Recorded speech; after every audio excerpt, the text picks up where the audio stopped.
The town of Briar's Edge had always carried a strange hush at night, as if the soil itself held its breath.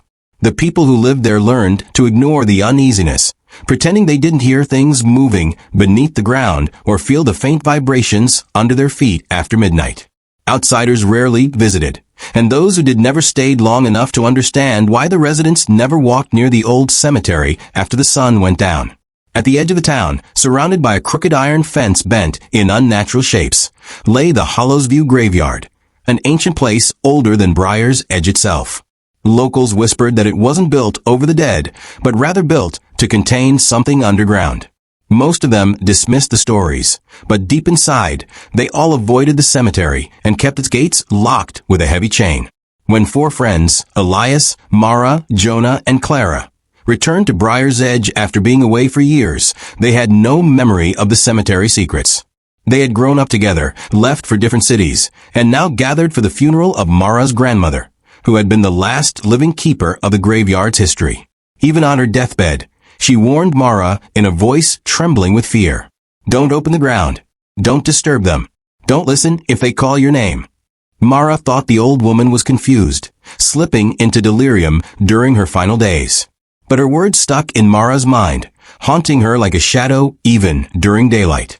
After the funeral ended, the town's priest insisted on holding the burial at the old cemetery. Everyone protested, especially the caretaker, Mr. Halden, a thin man with pale eyes who had worked there for decades. But the priest was stubborn, claiming it was the deceased woman's wish. As the coffin was lowered, Mara noticed Halden's hands trembling on the ropes, his eyes fixed not on the grave, but the loose soil beside it. When she asked him if he was all right, he whispered, "They're shifting again. They move when someone new comes in." It didn't make sense to her, but the dread in his voice was unmistakable. That night, Mara gathered her friends at her grandmother's house.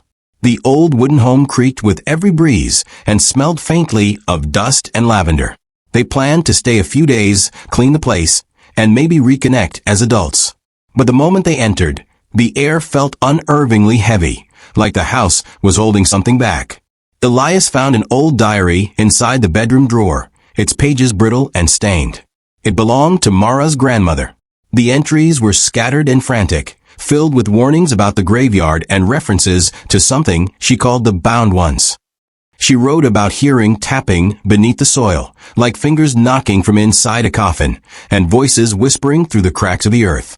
Jonah laughed it off, calling it a sign of old age, but Clara shivered and asked Mara if any of it was true. Mara couldn't answer.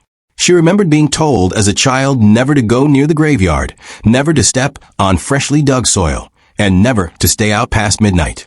She thought it was simply superstition, until she read the last entry, written 3 days before her grandmother died. They are awake. They remember. They know who left, and they want them back. That night, a storm rolled across Briar's Edge. Lightning split the sky, while thunder shook the house like a furious beast. The four friends stayed inside the living room, candles flickering as the electricity failed. When the wind died, a new sound slipped into the silence, barely audible at first, but unmistakable once they heard it clearly. A rhythmic knocking coming from under the floorboards. Clara gripped Elias's arm, eyes widening with terror. That's coming from below us," she whispered. Jonah tried to be brave and stepped toward the floor, tapping his foot to see if it was just the storm settling the wood. But when he leaned closer, placing his ear to the cold boards, the knocking stopped, only to resume again, louder and more urgent, almost like a desperate attempt to escape something beneath. Mara rushed to the basement door and swung it open, calling Jonah's name. The moment she looked down the stairs, a cold blast of air hissed upward like a warning. But Jonah didn't listen. He stepped into the basement with Elias right behind him. The air in the basement felt unnaturally cold. Dust swirled and thin, ghostly strands with every step they took. There was nothing unusual, just boxes, tools, and old furniture covered in sheets.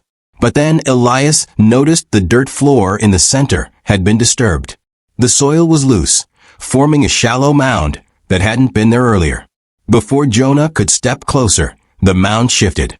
Something underneath was breathing. Not human breathing. Slow. Deep. Like lungs pushing against heavy earth. Jonah stumbled back, muttering, "What the hell is that?" Elias stepped forward with trembling hands, brushing the loose dirt aside. But as soon as he touched it, something cold and stiff pushed upward from beneath, like a hand. He screamed and fell backward, scrambling away. The fingers that emerged were pale, cracked, and covered in soil. They twitched weakly, curling as if reaching for escape. Mara's voice echoed from upstairs. "Come back up. Now." They fled upstairs, slamming the basement door behind them. Everyone was shaking, hearts pounding against their ribs. Clara grabbed Mara's arm, her voice quivering. "Someone is buried down there. Someone alive." But Mara shook her head, tears forming in her eyes. "No, that's not someone. That's something." Before they could argue, the knocking from beneath them began again, louder this time, aggressive and angry, rattling the entire floor. The door to the basement thumped once, as if struck from the inside. Something down there was trying to come out.